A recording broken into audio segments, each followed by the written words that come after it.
la mort de Quentin, là, elle est instrumentalisée à la veille d'élections municipales importantes. On sait qu'on est à un an de la présidentielle aussi.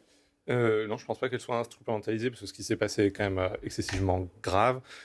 Et juste pour dire les choses quand même, si vous regardez les vidéos qui ont été diffusées en ouverture du 20h de vos confrères de TF1, hier, on les a tous vues. Je pense que le terme de lynchage, effectivement, un acharnement sur des personnes à terre, avec des gens qui frappent extrêmement violemment à la tête, avec, pour certains, des gants coquets de motards, donc qui s'apparente un peu à des points américains, est très clair. Le fait qu'ils remettent des coups de pied dans la tête, donc je veux dire, l'hémorragie cérébrale et le fait qu'il y avait une forme de volonté de tuer, en tout cas, ça paraît assez clair des images qu'on a pu voir. Mais pour autant, là-dessus. est-ce que vous validez le fait que la droite, l'extrême droite qui dénonce l'extrême gauche, donc LFI, n'instrumentalise pas ce fait-là Moi, je vais me borner pour les à élections dire que quand vous regardez ce qui s'était passé justement sur Clément Méry, qui était quelque chose d'assez différent, parce que il y avait eu effectivement une altercation, des coups portés,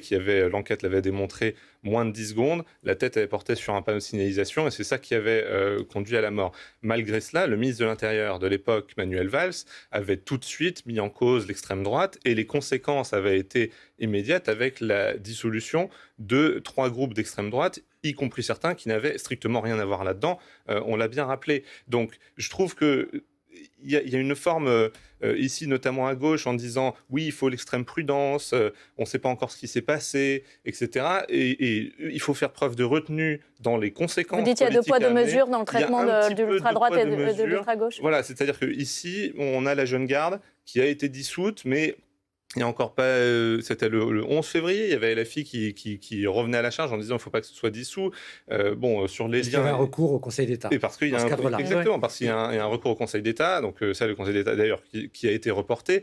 Mais je veux dire, il pourrait y avoir des conséquences plus directes. Et par exemple, LFI pourrait se désolidariser. On se souvient quand même qu'en meeting en avril 2025, M. Mélenchon avait dit « La Jeune Garde est un groupe allié et lié à la France Insoumise, ce sont mes jeunes camarades, etc. » On n'a entendu aucun effectivement, il faudra déterminer. Et donc, justement, sur ce sujet, alors peut-être d'abord sur les réponses politiques à apporter. Le président de la République a communiqué sans mettre en cause l'extrême gauche. Bon, très bien.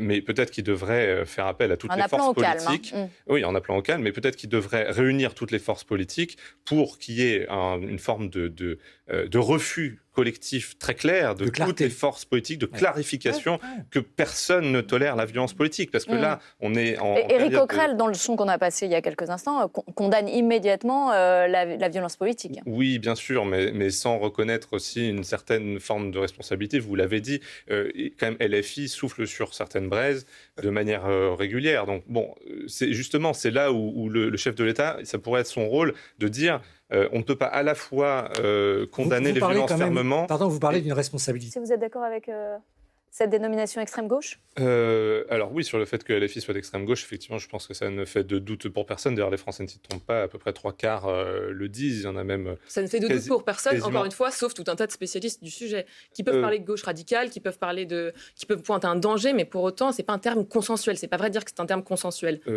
En tout cas, dans l'opinion française, ça l'est. Et vous l'avez bien souligné. Ce qui caractérise l'extrême gauche, c'est d'être anti-système.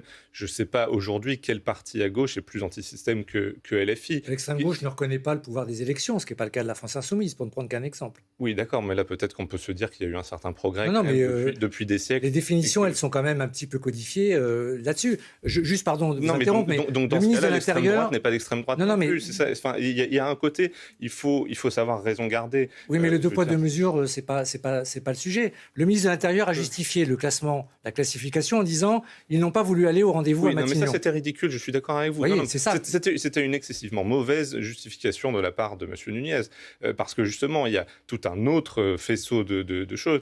Je veux dire, juste pour vous dire quand même, Raphaël Enthoven, donc philosophe, qui avait dit que LFI était un parti violent et passionnément antisémite, a été relaxé, et LFI n'a pas fait appel. Donc, je veux dire, c'est quand même LFI...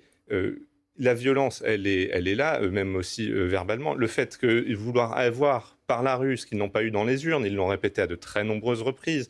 Donc c'est ça qui fait qu'on est anti-système. C'est le fait aussi de vouloir vraiment renverser la table, de mettre en cause les institutions de la République, et notamment en mettant en cause systématiquement nos forces de l'ordre, en disant que la police tue à longueur de journée. Donc c'est toutes ces choses-là qui font que LFI se situe très clairement à l'extrême gauche, voilà, d'un point de vue historique également. Simon Barbarie.